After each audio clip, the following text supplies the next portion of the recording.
BPSC tree 3.0 एवं tree 4.0 से संबंधित सोशल साइंस के अंतर्गत इतिहास के 40 महत्वपूर्ण प्रश्न एवं राजनीतिक विज्ञान के 40 महत्वपूर्ण प्रश्न एवं उत्तर को हम लोग क्रमबद्ध जानने का प्रयास करेंगे। इतिहास से पहला प्रश्न है कि भारत में पशुपालन एवं कृषि के प्राचीनतम साक्ष्य प्राप्त हुए हैं, कहाँ से हुए हैं? ऑप्शन ए में है अंजिरा से, बी में है किलीगुल मोहम्मद से, सी में है दम्शदात से, डी में है मेहरगढ़ से। उपर्युक्त में से कोई नहीं। तो सही उत्तर इसका हो जाएगा ऑप्शन के हिसाब से मेहरगढ़। ऑप्शन डी इसका सही उत्तर है।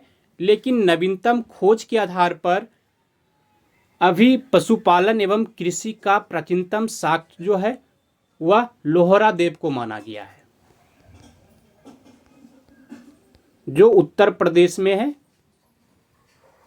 अगला प्रश्न हम लोग देख लेते हैं कि निम्नलिखित में से किसको केल्कोलिथिक युग भी कहा जाता है? ऑप्शन ए में है पुरापाषाण युग, बी में है ताम्रपाषाण युग, सी में है नवपाषाण युग, डी में है लौह युग। उपर्युक्त में से कोई नहीं या फिर उपर्युक्त में से एक से अधिक। निम्नलिखित में से किसको कैल्कोलिथिक युग भी कहा जाता है? तो इसका सही उत्तर हो जाएगा ताम्रपाषाण युग को कैल्कोलिथिक युग कहा जाता है। तो ऑप्शन बी इसका सही उत्तर है। अगला प्रश्न हम लोग देख लेते हैं कि हड़प्पा में मिट्टी के बर्तनों पर सामान्यतः किस रंग का उपयोग हुआ था? ऑप्शन ए में है लाल, बी में नीला हरा, सी में पांडु, डी में नीला। उपर्युक्त में से एक से अधिक या फिर इनमें से कोई नहीं। तो इसका सही उत्तर हो जाएगा हड़प्पा में मिट्टी के बर्तनों पर सामान्यतः लाल रंग का उपयोग हुआ है। तो ऑप्शन ए इसका सही उत्तर हो जाएगा। अगला प्रश्न है कि सिंधु सभ्यता निम्नलिखित में से किस युग में पड़ता है? ऑप्शन ए में है ऐतिहासिक काल, बी में प्रागैतिहासिक काल, सी में उत्तर ऐतिहासिक काल, डी में आद्य ऐतिहासिक काल। उपर्युक्त में से कोई नहीं या फिर एक से अधिक। सिंधु सभ्यता जो है वह किस युग में पड़ता है? तो वह आद्य ऐतिहासिक काल में पड़ता है। तो ऑप्शन डी इसका सही उत्तर है। अगला प्रश्न है कि सिंधु घाटी सभ्यता की सबसे महत्वपूर्ण विशेषता क्या है? ऑप्शन ए में है पक्की ईंट से बनी इमारत, बी में प्रथम असली मेहराब, सी में पूजा स्थल, डी में कला और वास्तुकला। उपर्युक्त में से कोई नहीं या फिर उपर्युक्त में से एक से अधिक। सही उत्तर हो जाएगा सिंधु घाटी सभ्यता की सबसे महत्वपूर्ण विशेषता है कि पक्की ईंटों से बनी इमारत। तो ऑप्शन ए इसका सही उत्तर है। अगला प्रश्न है कि निम्नलिखित में से कौन सा एक हड़प्पा का बंदरगाह है? ऑप्शन ए में है सिकंदरिया, बी में है महास्थानगढ़, सी में है लोथल और डी में है नागपट्टनम। निम्नलिखित में से कौन सा एक हड़प्पा का बंदरगाह है? तो इसका सही उत्तर हो जाएगा लोथल है, ऑप्शन सी। अगला प्रश्न हम लोग देख लेते हैं कि निम्न में से किस हड़प्पा कालीन स्थल से टेराकोटा का हल प्राप्त हुआ है? ऑप्शन ए में है धौलावीरा, बी में कालीबंगा, सी में बनावली, डी में लोथल। उपर्युक्त में से कोई नहीं या फिर उपर्युक्त में से एक से अधिक। तो इसका सही उत्तर हो जाएगा बनावली से। हड़प्पा कालीन स्थल से टेराकोटा का हल प्राप्त हुआ है बनावली से। तो ऑप्शन सी इसका सही उत्तर है। अगला प्रश्न है कि निम्नलिखित में से कौन हड़प्पा और मोहनजोदड़ो के उत्खनन से संबंधित नहीं थे? ऑप्शन ए में है आर डी बनर्जी, बी में है एम एस वत्स, सी में है के एन दीक्षित, डी में बी ए स्मिथ। उपर्युक्त में से कोई नहीं या फिर उपर्युक्त में से एक से अधिक। तो इसका सही उत्तर हो जाएगा B A Smith. Option D इसका सही उत्तर है। अगला प्रश्न है कि बोगज कोई का महत्व इसलिए है कि ऑप्शन ए में है कि वहां जो अभिलेख प्राप्त हुए हैं उनमें वैदिक देवी एवं देवताओं का वर्णन मिलता है, बी में मध्य एशिया एवं तिब्बत के बीच एक महत्वपूर्ण व्यापारिक केंद्र जाना जाता है, सी में वेद के मूल ग्रंथ की रचना यही हुई थी और डी में उपर्युक्त में से कोई भी नहीं या फिर उपर्युक्त में से एक से अधिक। बोगज कोई अभिलेख का महत्व किस लिए है? तो वहाँ जो अभिलेख प्राप्त हुए हैं बोगचकोई में, उनमें वैदिक देवी एवं देवताओं का वर्णन मिलता है। तो ऑप्शन ए इसका सही उत्तर है। अगला प्रश्न हम लोग देख लेते हैं कि प्रसिद्ध 10 राजाओं का युद्ध किस नदी के तट पर लड़ा गया। ऑप्शन ए में है गंगा, कावेरी, ब्रह्मपुत्र, पुरुषनी, उपर्युक्त में से कोई नहीं या फिर उपर्युक्त में से एक से अधिक। तो प्रसिद्ध 10 राजाओं का जो युद्ध है वह पुरुषनी नदी के किनारे लड़ा गया था। तो ऑप्शन डी इसका सही उत्तर है। अगला प्रश्न हम लोग देख लेते हैं कि ऋग्वेद का कौन सा मंडल पूर्णतः सोम को समर्पित है। ऑप्शन ए में है 7वां मंडल, बी में 9वां मंडल, सी में 8वां मंडल, डी में 10वां मंडल, उपरोक्त में से कोई नहीं या फिर एक से अधिक मंडल। ऋग्वेद का कौन सा मंडल जो पूर्णतः सोम को समर्पित है, तो वह है 9वां मंडल। ऑप्शन बी इसका सही उत्तर हो जाएगा। अगला प्रश्न हम लोग देख लेते हैं कि ऋग्वेद संहिता का 9वां मंडल पूर्णतः किसको समर्पित है। ऑप्शन ए में है इंद्र और उनकी हाथी को, बी में उर्वशी एवं स्वर्ग को, सी में पौधों और जड़ी बूटियों से संबंधित देवतागण को, और डी में है सोम और इस पे पर नामाकृत देवता को। उपर्युक्त में से कोई नहीं या फिर उपर्युक्त में से एक से अधिक। ऋग्वेद संहिता का 9वां मंडल जो है वह पूर्णतः किसको समर्पित है, तो वह सोम और इस पे पर नामाकृत देवता को है। तो ऑप्शन डी इसका सही उत्तर हो जाएगा। अगला प्रश्न हम लोग देख लेते हैं कि गायत्री मंत्र किस पुस्तक में मिलता है। ऑप्शन ए में है उपनिषद, ऋग्वेद, भगवद गीता, यजुर्वेद, उपर्युक्त में से कोई नहीं या फिर उपर्युक्त में से एक से अधिक। गायत्री मंत्र जो है वह ऋग्वेद में मिलता है। तो ऑप्शन बी इसका सही हो जाएगा। अगला प्रश्न हम लोग देखते हैं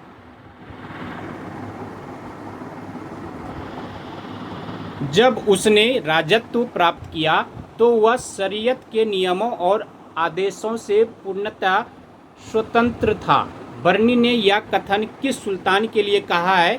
ऑप्शन ए में है इल्तुतमिश, बी में अलाउद्दीन खिलजी, सी में है बलवन, डी में मोहम्मद तुगलक, उपर्युक्त में से कोई नहीं या फिर उपर्युक्त में से एक से अधिक। एक से अधिक। तो इसका सही उत्तर हो जाएगा अलाउद्दीन खिलजी के लिए। बर्नी ने यह कथन कहा था कि जब उसने राजत्व प्राप्त किया तो वह शरीयत के नियमों और आदेशों से पूर्णतः स्वतंत्र था।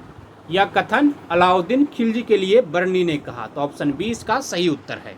अगला प्रश्न है कि अलाउद्दीन खिलजी के प्रसिद्ध सेनापति में किसकी मंगोलों के विरुद्ध लड़ते हुए मृत्यु हुई थी। ऑप्शन ए में है जफर खान, अल्प खान, नुसरत खान, उलुग खान, उपर्युक्त में से कोई नहीं या फिर उपर्युक्त में से एक से अधिक। किसकी मृत्यु हुई थी, तो जफर खान की मृत्यु हुई थी। तो ऑप्शन ए इसका सही उत्तर है। अगला प्रश्न है कि अलाई दरवाजा का निर्माण किस सुल्तान ने करवाया। ऑप्शन ए में है इल्तुतमिश, बी में है अलाउद्दीन खिलजी, सी में है बलवन, डी में फिरोज तुगलक, उपर्युक्त में से कोई नहीं या फिर उपर्युक्त में से एक से अधिक। तो इसका सही उत्तर हो जाएगा ऑप्शन बी, अलाउद्दीन खिलजी ने करवाया था अलाई दरवाजा का निर्माण। तो ऑप्शन बी इसका सही उत्तर हो जाएगा।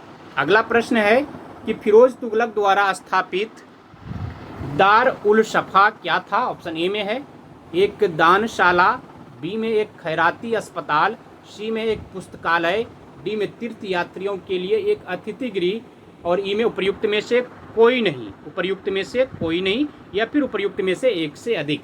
फिरोज तुगलक द्वारा जो स्थापित दार उल शफा था वह क्या था, एक खैराती अस्पताल था। तो ऑप्शन बी इसका सही उत्तर हो जाएगा। अगला प्रश्न है कि निम्नलिखित में से किस सुल्तान ने बेरोजगारों को रोजगार दिलवाया। ऑप्शन ए में है अलाउद्दीन खिलजी, फिरोज तुगलक, मोहम्मद बिन तुगलक, शेरशाह सूरी, उपर्युक्त में से कोई नहीं या फिर उपर्युक्त में से एक से अधिक। तो इसका सही उत्तर हो जाएगा फिरोज तुगलक। फिरोज तुगलक ने बेरोजगारों को रोजगार दिलवाया था। तो ऑप्शन बी इसका सही उत्तर हो जाएगा।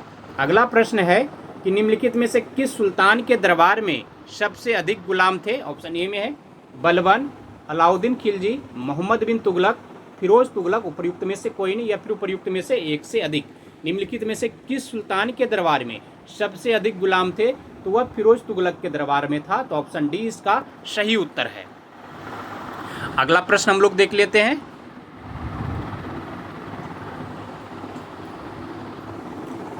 रामोसी विद्रोह सही रूप से किस भौगोलिक इलाके में हुआ था? ऑप्शन ए में है पश्चिमी भारत, पूर्वी घाट, पूर्वी भारत या पश्चिमी घाट, उपर्युक्त में से कोई नहीं या फिर उपर्युक्त में से एक से अधिक। तो इसका सही उत्तर हो जाएगा रामोसी विद्रोह जो है वह सही रूप से पश्चिमी घाट में हुआ था। तो ऑप्शन डी इसका सही उत्तर है। अगला प्रश्न हम लोग देखते हैं कि बगेरा विद्रोह कहाँ हुआ? ऑप्शन ए में है सूरत, कालीकट, पूना, बड़ौदा, उपर्युक्त में से कोई नहीं, उपर्युक्त में से एक से अधिक। तो इसका सही उत्तर हो जाएगा बगेरा विद्रोह जो है वह बड़ौदा में हुआ था। तो ऑप्शन डी इसका सही उत्तर हो जाएगा। अगला प्रश्न हम लोग देख लेते हैं कि मानव बलि प्रथा का निषेध करने के कारण अंग्रेजों के विरुद्ध विद्रोह करने वाली जनजाति का नाम? ऑप्शन ए में कुकी, उराव, होड, नाईकदा, उपर्युक्त में से कोई नहीं या फिर उपर्युक्त में से एक से अधिक। तो इसका सही उत्तर हो जाएगा होंड, ऑप्शन सी। मानव बलि प्रथा का निषेध करने के कारण अंग्रेज के विरुद्ध विद्रोह करने वाली जनजाति थी खोंड। तो ऑप्शन सी सही उत्तर है। अगला प्रश्न हम लोग देख लेते हैं कि भारतीय वन अधिनियम कब बना? ऑप्शन ए में है 1860, 1864, 1865, 1868, उपयुक्त में से कोई नहीं, उपयुक्त में से एक से अधिक। तो इसका सही उत्तर हो जाएगा भारतीय वन अधिनियम 1865 में बना था। तो ऑप्शन सी इसका सही उत्तर है। अगला प्रश्न है कि वनोन्मूलन क्या है? ऑप्शन ए में है वनों का लुप्त होना, बी में पूर्ण विकसित पेड़ की कटाई, सी में वनों से जंगली जानवरों का विलुप्तीकरण, डी में नए पेड़ लगाना, उपयुक्त में से कोई नहीं, उपयुक्त में से एक से अधिक। तो इसका सही उत्तर हो जाएगा कि वनों का लुप्त होना वनोन्मूलन है। ऑप्शन ए सही है। अगला प्रश्न हम लोग देख लेते हैं कि भारतीय जन्य कानून कब पारित हुआ? कब पारित हुआ? ऑप्शन ए में 1860 ईस्वी में, बी में 1865 ईस्वी में, सी में 1855 ईस्वी में, उपयुक्त में से कोई नहीं या फिर उपयुक्त में से एक से अधिक। इसका सही उत्तर हो जाएगा 1865 ईस्वी में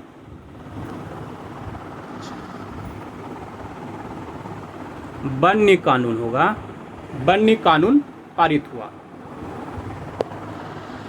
अगला प्रश्न हम लोग देखते हैं 1906 में इंपीरियल फॉरेस्ट रिसर्च इंस्टीट्यूट की स्थापना कहाँ हुई थी? ऑप्शन ए में देहरादून में, कोलकाता में, दिल्ली में, मुंबई में। 1906 में इंपीरियल फॉरेस्ट रिसर्च इंस्टीट्यूट की स्थापना कहाँ हुई? तो वह देहरादून में हुआ था। तो ऑप्शन ए इसका सही उत्तर है। अगला प्रश्न हम लोग देखते हैं कि इंपीरियल फॉरेस्ट इंस्टीट्यूट कहाँ स्थित है? ऑप्शन ए में है शिलांग, देहरादून, शिमला, इनमें से कोई नहीं। कहाँ है? तो वह देहरादून में है, ऑप्शन बी। अगला प्रश्न है कि इंपीरियल फॉरेस्ट रिसर्च इंस्टीट्यूट की स्थापना कहाँ हुई? ऑप्शन ए में है हरिद्वार, देहरादून, शिवकाशी, शिमला। सही उत्तर हो जाएगा देहरादून में है, ऑप्शन बी। अगला प्रश्न है कि भारत का प्रथम वन महानिदेशक कौन था? ऑप्शन ए में है लॉर्ड डलहौजी, लॉर्ड मैकाले, सी में है डाइट्रिच बेंडिस, इनमें से कोई नहीं। भारत का प्रथम वन महानिदेशक था डाइट्रिच बेंडिस। तो ऑप्शन सी इसका सही उत्तर है। अगला प्रश्न है कि आरक्षित वन के लिए निम्न में से कौन सा कथन सत्य है? ऑप्शन ए में ग्रामीणों को इन वनों में घुसने की मनाही थी, बी में ग्रामीण इन वनों से लकड़ियों ले जा सकते थे, सी में ग्रामीण इन वनों से केवल वन उत्पाद ले जा सकते थे, और डी में ग्रामीण इन वनों में अपने पशुओं को चरा सकते थे। इसका सही उत्तर हो जाएगा ऑप्शन ए, ग्रामीणों को इन वनों में घुसने की मनाही थी। तो ऑप्शन ए इसका सही उत्तर है। अगला प्रश्न है कि इंपीरियल फॉरेस्ट रिसर्च इंस्टीट्यूट कब स्थापित की गई? ऑप्शन ए में है 1890 ईस्वी, बी में 1900 ईस्वी, सी में 1906 ईस्वी, इनमें से कोई नहीं। इंपीरियल फॉरेस्ट रिसर्च इंस्टीट्यूट कब स्थापित की गई? तो इसका सही उत्तर हो जाएगा ऑप्शन सी 1906 में। अगला प्रश्न है कि घर बनाने या ईंधन के लिए लोग लकड़ियों कहाँ से ले जा सकते थे? ऑप्शन ए में है आरक्षित वनों से, सुरक्षित वनों से, ग्रामीण वनों से, और डी में बी और सी दोनों से। तो इसका सही उत्तर हो जाएगा सुरक्षित वनों से और ग्रामीण वनों से। तो ऑप्शन डी इसका सही उत्तर है। अगला प्रश्न है कि बस्तर कहाँ है? ऑप्शन ए में है मध्य प्रदेश, उड़ीसा, आंध्र प्रदेश, छत्तीसगढ़। बस्तर कहाँ है? तो यह आंध्र प्रदेश में है। तो ऑप्शन सी इसका सही उत्तर है। अगला प्रश्न है कि देहरादून के इंपीरियल फॉरेस्ट इंस्टीट्यूट में जिस वन प्रणाली का अध्ययन कराया जाता था वह कौन सी थी? ऑप्शन ए में है मूलभूत वानिकी, बी में है वैज्ञानिक वानिकी, सी में है बगान वानिकी, डी में आरक्षित वानिकी। तो कौन सा हो जाएगा सही उत्तर इसका? इसका हो जाएगा बगान वानिकी। ऑप्शन सी सही है। अगला प्रश्न हम लोग देखते हैं कि जंगल में खाना पकाने और रोशनी के लिए लोग तेल कहाँ से प्राप्त करते थे? ऑप्शन ए में है सागवान के फल से, साल के फल से, महुए के फल से, पीपल के फल से। जंगल में खाना पकाने और रोशनी के लिए लोग तेल महुए के फल से प्राप्त करते थे। तो ऑप्शन सी इसका सही उत्तर हो जाएगा। अगला प्रश्न है कि औपनिवेशिक सरकार ने अपराधी जनजाति अधिनियम कब पारित किया? ऑप्शन ए में है 1861, 1881, 1891, 1871। औपनिवेशिक सरकार ने अपराधी जनजाति अधिनियम 1871 में पारित किया। तो ऑप्शन डी इसका सही उत्तर है। अगला प्रश्न है गद्दी रहते हैं? ऑप्शन ए में है जम्मू और कश्मीर में, बी में है महाराष्ट्र में, हिमाचल प्रदेश में, कर्नाटक में। गद्दी कहाँ रहते हैं? तो वह हिमाचल प्रदेश में रहते हैं। तो ऑप्शन सी इसका सही उत्तर है। अगला प्रश्न है कि 1947 ईस्वी के बाद चरवाहों ने कौन सी नदी पर रोक लगा दी थी? ऑप्शन ए में सिंधु, गंगा, यमुना, कावेरी। कौन सी नदी? तो सिंधु पर रोक लगवाई थी। ऑप्शन ए इसका सही उत्तर है। अगला प्रश्न है कि भावर किसे कहते हैं? ऑप्शन ए में है ऊंचे पहाड़ों पर स्थित घास के मैदान, तटीय मैदान, पहाड़ी क्षेत्र में सूखे जंगल का इलाका, इनमें से कोई नहीं। तो भावर जो है वह पहाड़ी क्षेत्रों में सूखे जंगल के इलाका को कहते हैं। तो ऑप्शन सी इसका सही उत्तर है। अगला प्रश्न है कि गुज्जर बकरवाल समुदाय के लोग गर्मी में कहाँ रहते थे? ऑप्शन ए में शिवालिक की पहाड़ियों पर, कश्मीर घाटी में, अरावली पर्वत पर, गंगा के मैदान में। तो इसका सही उत्तर हो जाएगा कश्मीर की घाटी में। गुज्जर बकरवाल समुदाय जो के लोग गर्मी में कश्मीर घाटी में रहते थे। तो ऑप्शन बी इसका सही उत्तर है। अगला प्रश्न है राजनीतिक विज्ञान से 40 महत्वपूर्ण प्रश्न है। पहला प्रश्न है कि एमनेस्टी इंटरनेशनल एक संगठन है जो जुड़ा हुआ है। ऑप्शन ए में है महिला अधिकारों के संरक्षण से, बी में है मानव अधिकारों के संरक्षण से, सी में अस्पृश्यता के उन्मूलन से, डी में उपयुक्त में से कोई नहीं। तो इसका सही उत्तर हो जाएगा ऑप्शन बी मानव अधिकारों के संरक्षण से जुड़ा हुआ एमनेस्टी इंटरनेशनल का एक संगठन। तो ऑप्शन बी इसका सही उत्तर हो जाएगा। अगला प्रश्न है कि चीन की समाचार एजेंसी का क्या नाम है? ऑप्शन ए में China news, China times, new China news agency, या फिर न्यू चाइना रिपोर्ट। चीन की समाचार एजेंसी का नाम है न्यू चाइना न्यूज एजेंसी। तो ऑप्शन सी इसका सही उत्तर हो जाएगा। अगला प्रश्न हम लोग देख लेते हैं कि किस देश की सरकारी रिपोर्ट को येलो बुक कहा जाता है? ऑप्शन ए में है फ्रांस, ब्रिटेन, इटली, जर्मनी। किस देश के सरकारी रिपोर्ट को येलो बुक कहा जाता है? तो सही उत्तर हो जाएगा फ्रांस। ऑप्शन ए इसका सही उत्तर है। अगला प्रश्न है कि भारत के प्रथम विधि विश्वविद्यालय की स्थापना अगस्त 1987 में कहाँ हुई थी? ऑप्शन ए में त्रिवेंद्रम, अहमदाबाद, बंगलुरु, नई दिल्ली। तो कहाँ हुई? बंगलुरु में हुआ था प्रथम विधि विश्वविद्यालय की स्थापना अगस्त 1987 में। ऑप्शन सी इसका सही उत्तर है। अगला प्रश्न है सीमा सुरक्षा बल की स्थापना कब की गई? ऑप्शन ए में है 1965, 1910, 1970, 1950। सीमा सुरक्षा बल तो 1965, ऑप्शन ए इसका सही उत्तर है। अगला प्रश्न हम लोग देख लेते हैं, निम्नलिखित में से किसको संविधान द्वारा मौलिक अधिकारों को लागू करने की शक्ति दी गई? ऑप्शन ए में भारत के सभी न्यायालयों को, संसद को, राष्ट्रपति को, सर्वोच्च न्यायालय एवं उच्च न्यायालय को। तो इसका सही उत्तर हो जाएगा सर्वोच्च एवं उच्च न्यायालय को मौलिक अधिकारों को लागू करने की शक्ति दी गई। किसने दिया? तो संविधान के द्वारा ये मिला। तो ऑप्शन डी इसका सही उत्तर हो जाएगा। अगला प्रश्न हम लोग देख लेते हैं कि भारतीय संविधान में किस अनुच्छेद के अंतर्गत नागरिकों को मौलिक अधिकार प्रदान किए गए हैं? ऑप्शन ए में है अनुच्छेद 112 से 115, बी में अनुच्छेद 12 से 35, सी में अनुच्छेद 222 से 235। इनमें से कोई नहीं।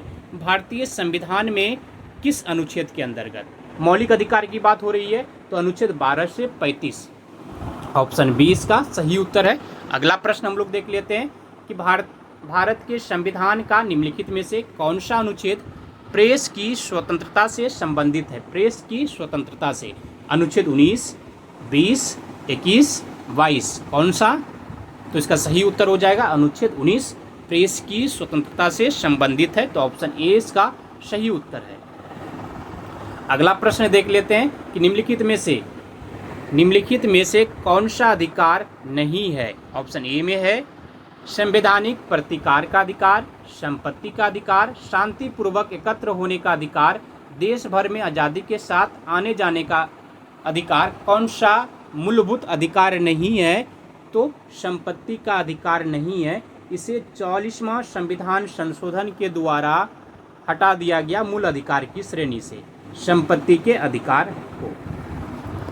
अगला प्रश्न हम लोग देख लेते हैं कि एक कल्याणकारी राज्य का आदर्श वर्णित है। ऑप्शन ए में है राज्य के नीति निर्देशक तत्व में, बी में मौलिक अधिकारों के अध्याय में, सी में संविधान की 7वीं अनुसूची में, डी में संविधान की प्रस्तावना में। एक कल्याणकारी राज्य का आदर्श किसमें वर्णित है? तो इसका सही उत्तर हो जाएगा राज्य के नीति निर्देशक तत्व में। तो ऑप्शन ए इसका सही उत्तर हो जाएगा। अगला प्रश्न है कि भारत में निम्नलिखित में से किसके अंतर्गत पंचायती राज प्रणाली की व्यवस्था की गई है? ऑप्शन ए में है मौलिक अधिकार, मौलिक कर्तव्य, राज्य के नीति निर्देशक सिद्धांत, चुनाव आयोग अधिनियम। तो कौन सा इसका सही हो जाएगा? भारत में निम्नलिखित में से किसके अंतर्गत पंचायती राज प्रणाली की व्यवस्था की गई है? राज्य के नीति निर्देशक सिद्धांत के अंतर्गत। अनुच्छेद 40 में दिया गया है कि ग्राम पंचायतों का संगठन से संबंधित। अगला प्रश्न हम लोग देख लेते हैं, राज्य के नीति निर्देशक सिद्धांत किस प्रकार मौलिक अधिकार से भिन्न है? ऑप्शन ए में है पूर्वोत्तर केंद्रीय सरकार के लिए है और उपरोक्त राज्यों के लिए, बी में पूर्वोक्त संविधान का अंश नहीं है जबकि उपरोक्त है, और सी में नीति निर्देशक सिद्धांत परिवर्तनीय नहीं है जबकि मौलिक अधिकार परिवर्तनीय है। उपयुक्त में से कोई नहीं।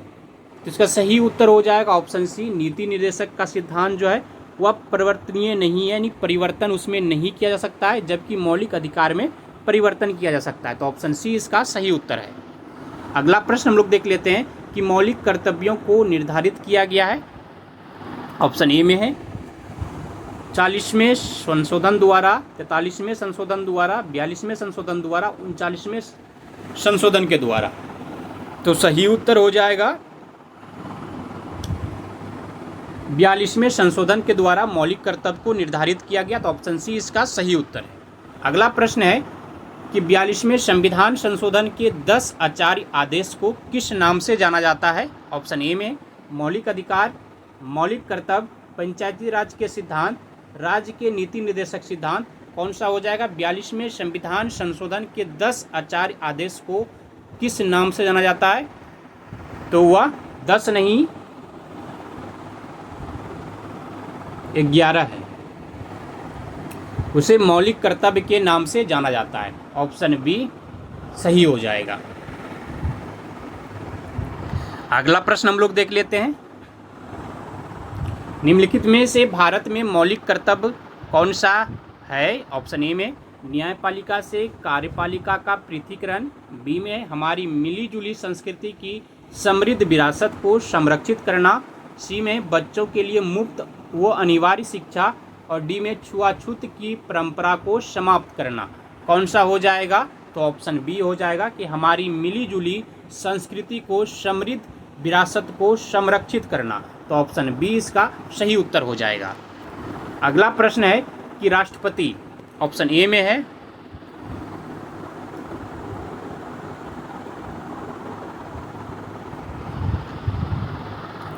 राष्ट्रपति संसद का हिस्सा नहीं होता है। ऑप्शन बी में संसद का हिस्सा होता है, संसद का हिस्सा होता है और संसद में बैठता है, और डी में संसद में वोट दे सकता है। राष्ट्रपति के बारे में कौन सा कथन सही है? तो राष्ट्रपति जो है वह संसद का हिस्सा होता है। संसद में लोकसभा, राज्यसभा,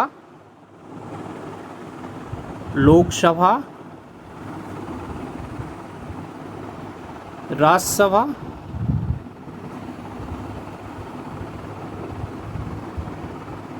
एवं राष्ट्रपति, ये तीनों होता है। अगला प्रश्न हम लोग देख लेते हैं। इसका उत्तर हो जाएगा कि संसद, राष्ट्रपति जो है वह संसद का हिस्सा होता है। तो ऑप्शन बी। अगला प्रश्न हम लोग देख लेते हैं कि भारत में राष्ट्रपति का चुनाव किया जाता है। ऑप्शन ए में है प्रत्यक्ष निर्वाचन द्वारा, एकल हस्तांतरणीय मत प्रणाली द्वारा, अनुपातिक मत प्रणाली द्वारा या फिर खुला बेट प्रणाली के द्वारा। उपर्युक्त में से कौन सा हो जाएगा? उपर्युक्त में से बी एवं सी, यानी एक से अधिक। राष्ट्रपति का चुनाव जो है अप्रत्यक्ष निर्वाचन द्वारा किया जाता है। यहाँ पर लिखा गया है प्रत्यक्ष निर्वाचन, तो ये नहीं होगा। एकल हस्तांतरीय मत प्रणाली ये सही है, अनुपातिक मत प्रणाली ये भी सही है। तो बी और सी इसका सही उत्तर हो जाएगा। अगला प्रश्न हम लोग देख लेते हैं कि अगर भारत के राष्ट्रपति के चुनाव में कोई विवाद हो तो उस विवाद को सौंपा जा सकता है किसके पास? भारत के महाधिवक्ता को, संसद को, भारत के सर्वोच्च न्यायालय को, इनमें से कोई नहीं। राष्ट्रपति के चुनाव से संबंधित जो विवाद होता है उसे सुनने का, देखने का, न्याय करने का कार्य भारत के सर्वोच्च न्यायालय के पास है। तो ऑप्शन सी इसका सही उत्तर हो जाएगा। हम लोग अगला प्रश्न देख लेते हैं कि भारत के राष्ट्रपति को उसके पद से हटाया जा सकता है। ऑप्शन ए में है भारत के प्रधानमंत्री द्वारा, बी में लोकसभा के द्वारा, सी में भारत के मुख्य न्यायाधीश द्वारा और डी में संसद द्वारा। तो कौन सा इसका सही हो जाएगा? भारत के राष्ट्रपति को उसके पद से महाभियोग का प्रयोग करके संसद के द्वारा हटाया जाता है। तो ऑप्शन डी इसका सही उत्तर है। अगला प्रश्न हम लोग देखते हैं कि भारत का कार्यपालिका अध्यक्ष कौन है? ऑप्शन ए में राष्ट्रपति, प्रधानमंत्री, विरोधी दल के नेता, भारत सरकार के मुख्य सचिव। कौन हो जाएगा? भारत का कार्यपालिका अध्यक्ष कौन होता है? तो वह राष्ट्रपति होता है। ऑप्शन ए इसका सही उत्तर हो जाएगा।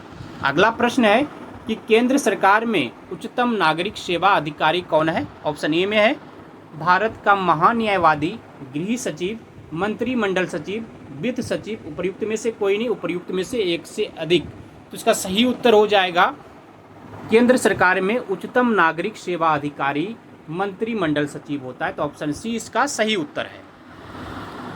अगला प्रश्न हम लोग देख लेते हैं कि भारतीय संविधान में केंद्रीय सरकार की अधिशासी शक्तियों को किसमें निहित किया गया है? ऑप्शन ए में है भारत के राष्ट्रपति, बी में है केंद्रीय मंत्रिमंडल, सी में भारत के प्रधानमंत्री, सभी तीनों में। तो कौन सा इसका सही हो जाएगा? भारत के राष्ट्रपति। ऑप्शन ए इसका सही उत्तर है। अगला प्रश्न है कि राष्ट्रपति राष्ट्रीय आपातकाल की घोषणा कर सकता है किस स्थिति में? हथियारबंद विद्रोह के आधार पर, बाह्य आक्रमण के आधार पर, युद्ध के आधार पर, ऊपर वर्णित सभी कारणों के आधार पर। तो इसका सही उत्तर हो जाएगा ऑप्शन डी, ऊपर वर्णित सभी कारणों के आधार पर राष्ट्रपति जो है राष्ट्रीय आपातकाल की घोषणा कर सकता है। ऑप्शन डी इसका सही उत्तर है। अगला प्रश्न है कि प्रायः किसकी सलाह पर राज्य में राष्ट्रपति शासन लागू किया जाता है। ऑप्शन ए में है मुख्यमंत्री, गवर्नर, लेजिस्लेटिव असेंबली, उच्च न्यायालय के मुख्य न्यायाधीश। प्रायः जो है गवर्नर यानी राज्यपाल के सलाह पर राज्य में राष्ट्रपति शासन लागू किया जाता है। ऑप्शन बी सही है। अगला प्रश्न हम लोग देख लेते हैं कि भारतीय संविधान भारत के राष्ट्रपति को अधिकार नहीं देता है। कौन सा? प्रधानमंत्री की नियुक्ति का, राज्य के मुख्यमंत्री का नियुक्ति की, रक्षा बलों का सर्वोच्च कमांडर होने का, या देश के किसी भी भाग में आपातकालीन स्थिति लागू करने में। कौन सा शक्ति नहीं देता है भारत का संविधान भारत के राष्ट्रपति को? तो ऑप्शन राज्यों के मुख्यमंत्री की नियुक्ति करने का। तो ऑप्शन बी इसका सही उत्तर हो जाएगा। अगला प्रश्न देख लेते हैं हम लोग। भारत के राष्ट्रपति को यह अधिकार नहीं प्राप्त है कि वह क्षमा दान करे, सर्वोच्च न्यायालय के न्यायाधीश को हटाए, आपातकाल की घोषणा करे, अध्यादेश जारी करे। तो सही उत्तर हो जाएगा ऑप्शन बी, सर्वोच्च न्यायालय के न्यायाधीश को हटाए। भारत के राष्ट्रपति को यह अधिकार है कि वह सर्वोच्च न्यायालय के न्यायाधीश को हटाए। तो ऑप्शन बी इसका सही उत्तर है। अगला प्रश्न है कि स्वतंत्र भारत के प्रथम राष्ट्रपति थे। ऑप्शन ए में उत्तर प्रदेश से, बिहार से, आंध्र प्रदेश से, तमिलनाडु से। स्वतंत्र भारत के प्रथम राष्ट्रपति बिहार से थे। तो ऑप्शन बी इसका सही उत्तर है। अगला प्रश्न हम लोग देख लेते हैं कि कौन सा कथन असत्य है। ऑप्शन ए में है राष्ट्रपति पद के लिए प्रत्याशी की आयु कम से कम 35 वर्ष की होनी चाहिए। बी में उपराष्ट्रपति राज्यसभा का सभापति बनता है। सी में उपराष्ट्रपति का चुनाव भारत का राष्ट्रपति करता है। और डी में भारत के प्रथम राष्ट्रपति डॉक्टर राजेंद्र प्रसाद थे। कौन सा कथन असत्य है? तो इसका सही उत्तर हो जाएगा ऑप्शन सी, उपराष्ट्रपति का चुनाव भारत का राष्ट्रपति करता है। ये ऑप्शन असत्य है, बाकी तीनों ऑप्शन जो वह सही है। ऑप्शन सी इसका सही उत्तर हो जाएगा। अगला प्रश्न हम लोग देख लेते हैं कि राज्यसभा का सभापति कौन होता है। ऑप्शन ए में है राष्ट्रपति, प्रधानमंत्री, उपराष्ट्रपति, लोकसभा के अध्यक्ष। राज्यसभा पूछ रहा है तो वह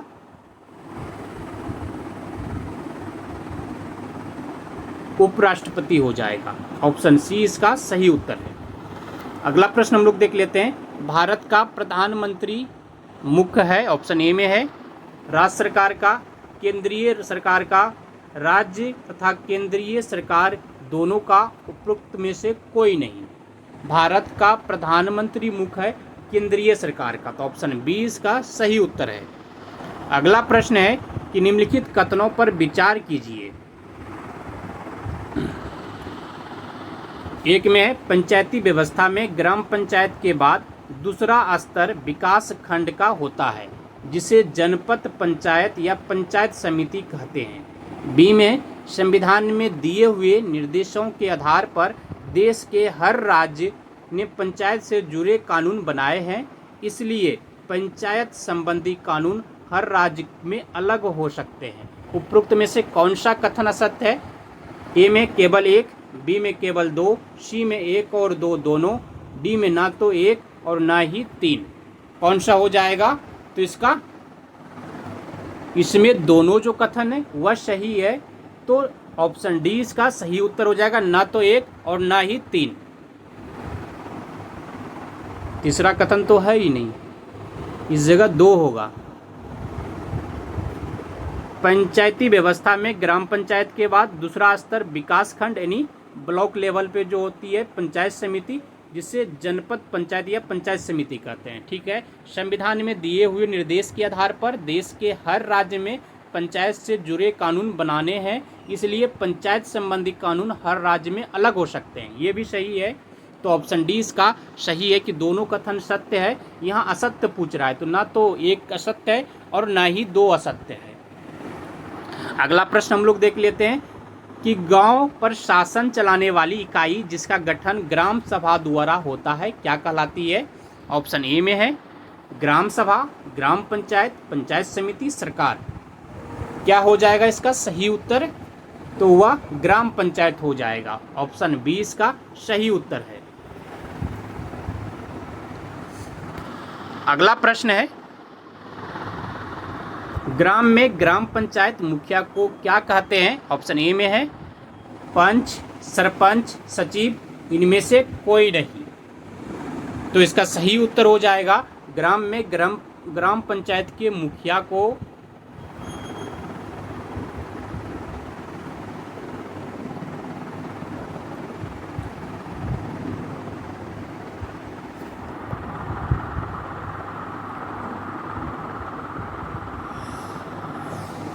बहुत जगह सरपंच को भी ग्राम पंचायत का मुखिया मान लिया जाता है, प्रधान जिसे बोलते हैं हम लोग। ऐसे ग्राम का प्रधान बोला जाता है।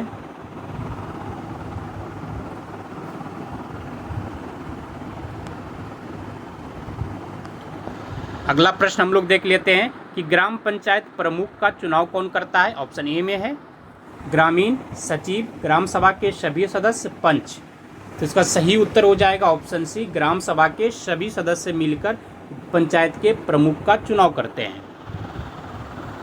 अगला प्रश्न हम लोग देख लेते हैं कि हरदास गांव की ग्राम सभा की बैठक में कौन कौन उपस्थित थे? ऑप्शन ए में है सरपंच, पंच, सचिव, उपयुक्त सभी। उपयुक्त में से सभी हो जाएगा। ऑप्शन डी इसका सही उत्तर है। अगला प्रश्न हम लोग देखते हैं कि पाठ के अनुसार हरदास गांव से सुरू नदी कितने किलोमीटर दूर है? ऑप्शन ए में 3 किलोमीटर, 5 किलोमीटर, 4 किलोमीटर, 7 किलोमीटर। वह 3 किलोमीटर दूर है, तो ऑप्शन ए इसका सही उत्तर है। अगला प्रश्न है कि ग्राम पंचायत अथवा ग्राम सचिव की नियुक्ति कौन करता है? ऑप्शन ए में है पंच, सरपंच, ग्राम सभा, राज्य सरकार। ग्राम पंचायत अथवा ग्राम सचिव की नियुक्ति कौन करता है? तो वह राज्य सरकार करता है। तो ऑप्शन डी इसका सही उत्तर है। अगला प्रश्न है कि पंचायत के सदस्यों को भी कहा जाता है। ऑप्शन ए में है सरपंच, ग्राम सभा, पंच, इनमें से कोई नहीं। तो इसका सही उत्तर हो जाएगा पंचायत के सदस्यों को भी पंच कहा जाता है। ऑप्शन सी इसका सही उत्तर हो जाएगा।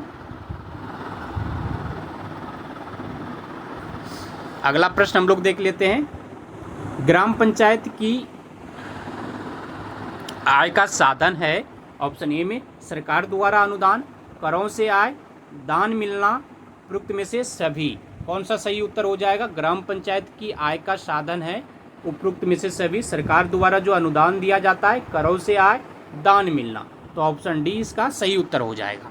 अगला प्रश्न है, ग्राम सभा की बैठक बुलाने के लिए कौन जिम्मेदार है? ऑप्शन ए में है ग्राम सभा के अध्यक्ष, ग्राम सभा के सचिव, ग्राम पंचायत पंच, ये सब।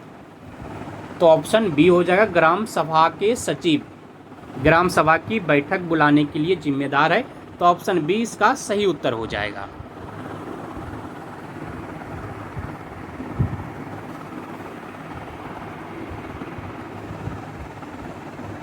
धन्यवाद आप सभी को। जय हिंद। मिलते हैं अगले दिन फिर सोशल साइंस से इतिहास के 40 महत्वपूर्ण प्रश्न और राजनीतिक विज्ञान से 40 महत्वपूर्ण प्रश्न एवं उत्तर के साथ। वीडियो अच्छा लगे तो लाइक कर दीजिएगा, दोस्तों में से शेयर कर दीजिए।